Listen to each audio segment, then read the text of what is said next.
Knowledge channel में आपका स्वागत है।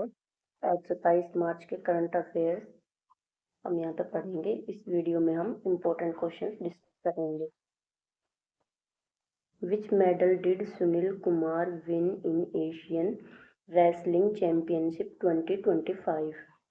सुनील कुमार ने एशियाई कुश्ती चैंपियनशिप 2025 में कौन सा पदक जीता? तो उन्होंने जीता है कांस्य पदक। सुनील कुमार ने एशियाई कुश्ती चैंपियनशिप में कांस्य पदक जीता है और उन्होंने 87 किलोग्राम में खेला था, जिसमें उन्होंने चीन के जियाक्सिन वांग को हराया है।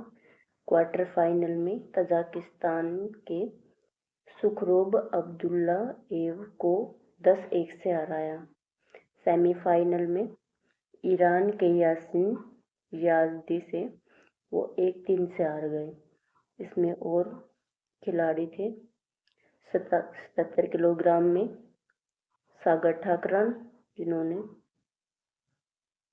क्वालिफिकेशनल बाउल जीती, लेकिन क्वार्टर फाइनल में जॉर्डन के अमरू सदे से 0-1 से हार गए। और इसमें उमेश ये 63 किलोग्राम में क्वालिफिकेशन दौर से बाहर हो गए और 55 किलोग्राम में नितिन शुरुआती दौर में बाहर हो गए और 130 किलोग्राम में प्रेम जो शुरुआती दौर में बाहर हो गए।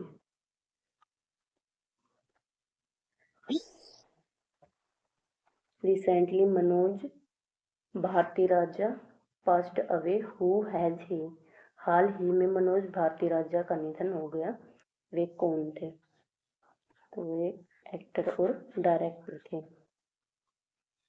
मनोज भारती राजा का निधन तमिल अभिनेता ये निर्देशक उन्हें श्रद्धांजलि दी गई है। अभिनय की शुरुआत उन्होंने 1999 ताजमहल से की।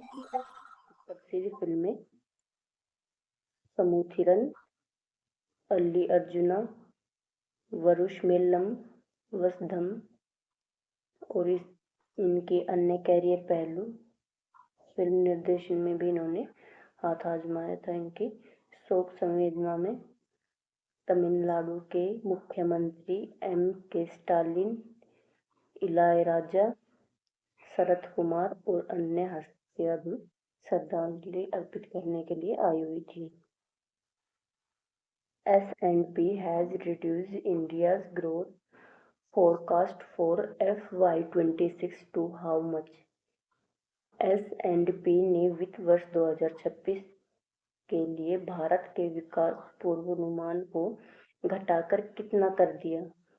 तो ये उन्होंने 6.5 कर दिया। S&P ग्लोबल ने वित्तीय वर्ष 2025-26 FY26 के लिए भारत की GDP वृद्धि दर का अनुमान 20 अंक आधार अंक BPS घटाकर 6.5% कर दिया, जो पहले 6.7% था। ये पूर्वानुमान सामान्य मानसून और स्थिर जिंस कीमतों, विशेष रूप से कच्चे तेल की कीमतों पर आधारित है। एजेंसी ने बताया कि वैश्विक व्यापार अनिश्चितताओं और टैरिफ से जुड़ी चिंताओं के बावजूद अमेरिका को भारत का सेवाओं आधारित निर्यात स्थिर बना हुआ है। इसके अलावा खाद्य मुद्रास्फीति में गिरावट, FY26 बजट से कर लाभ और कम उधारी लागत घरेलू खपत का समर्थन देंगे। Supreme Court has set up a national task for mental health concerns of whom? Supreme court ने किसकी मानसिक स्वास्थ्य संबंधी चिंताओं के लिए राष्ट्रीय टास्क फोर्स की स्थापना की?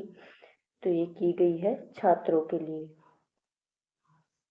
उच्च शिक्षण संस्थानों के बढ़ते छात्र आत्महत्याओं के मामलों को देखते हुए सुप्रीम कोर्ट ने छात्र मानसिक स्वास्थ्य से जुड़े मुद्दों को हल करने के लिए एक राष्ट्रीय टास्क फोर्स NTF का गठन किया है। यह निर्णय 2023 में 2 IIT दिल्ली छात्रों के दुखद मौतों के बाद आया है। पूर्व सुप्रीम कोर्ट न्यायाधीश जस्टिस एस रविंदर भट्ट की अध्यक्षता में गठित यह टास्क फोर्स छात्र आत्महत्याओं के कारण की जांच करेगी, मौजूदा नीतियों का विश्लेषण करेगी और मानसिक स्वास्थ्य सुरक्षा को मजबूत करने के लिए सिफारिश देगी। इसमें अंतरिम रिपोर्ट कब देनी है? ये देनी है 4 महीने के अंदर और अंतिम रिपोर्ट देनी है 8 महीने के अंदर। छात्र आत्महत्याओं के आंकड़े हैं 2018 से 23 तक। IITS में 39, NITS में 25, केंद्रीय विश्वविद्यालय में 25 और IIMS में 4, IISER में 3 और IITs में 2। How much did Reliance acquire from Noman Trading? Reliance ने नोमन ट्रेडिंग का कितना अधिग्रहण किया है? तो ये किया गया है 100%। मुकेश अंबानी के नेतृत्व वाली रिलायंस इंडस्ट्रीज लिमिटेड RIL ने अपने पूर्ण स्वामित्व वाली सहायक company Reliance strategic business ventures limited के माध्यम से नोयान ट्रेडिंग्स प्राइवेट लिमिटेड का 100% अधिग्रहण किया है। ये सौदा वेलस्पन ट्रेडिंग लिमिटेड जो वेलस्पन कॉर्प लिमिटेड की सहायक कंपनी है के साथ 1 लाख रुपए में पूरा हुआ। इस अधिग्रहण के साथ NTPL और RIL की पूर्ण स्वामित्व वाली सहायक कंपनी बन गई है। इसके अलावा NTPL ने WCL के साथ एक शेयर खरीद समझौते पर हस्ताक्षर किए हैं, जिसके तहत वह नोयान शिपयार्ड प्राइवेट लिमिटेड में 74% हिस्सेदारी में 338.73 करोड़ के अधिग्रहित करेगा। ये अधिग्रहण 21 मार्च 2025 तक पूरा होने की उम्मीद है। ये कदम रिलायंस की शिपयार्ड संचालन को विस्तारित करने और नौसेना, रक्षा और ऊर्जा क्षेत्रों में अपनी उपस्थिति मजबूत करने की व्यापक रणनीति का हिस्सा है। Who was recently elected as member of UWW Asia bureau? हाल ही में UWW एशिया ब्यूरो के सदस्य कौन चुने गए हैं? तो ये चुने गए हैं संजय सिंह। संजय सिंह को United world wrestling UWW Asia bureau के सदस्य चुने गए हैं और ये UWW एशिया जनरल असेंबली के इवेंट में वे चुने गए हैं और ये है अम्मान, जॉर्डन में, और इन्हें 38 में से 22 वोट मिले हैं। और इसका महत्व है भारत की अंतर्राष्ट्रीय कुश्ती में उपस्थिति को मजबूत करना और एशिया में इस खेल को बढ़ावा देना। Who has emerged as the world's largest milk producing country? दुनिया का सबसे बड़ा दूध उत्पादक देश कौन उभर कर आया है? तो ये है इंडिया। भारत दुनिया का शीर्ष दूध उत्पादक देश बना। 2030 तक 300 मिलियन मैट्रिक टन उत्पाद का लक्ष्य है। वर्तमान में ये 239 MMT है।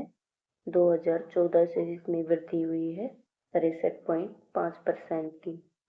और डेयरी क्षेत्र में ये 10 करोड़ लोग, जिसमें 75% महिलाएं शामिल हैं। इसमें प्रति व्यक्ति खपत 271 ग्राम यानी प्रतिदिन। राष्ट्रीय गोकुल मिशन RGM 2014 से शुरू दूध उत्पादन और पशु नस्ल सुधार के लिए शुरू किया गया था। चुनौतियां इसमें कम उत्पादकता, पशु रोग, जलवायु प्रभाव और अपर्याप्त भंडारण, ये इसमें चुनौतियां थी।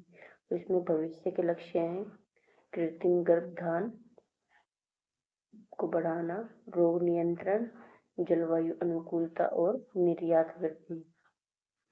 Who launched the frigate तपस्या अंडर प्रोजेक्ट 1135.6, प्रोजेक्ट 1135.6 के तहत किसने फ्रिगेट तपस्या लॉन्च किया?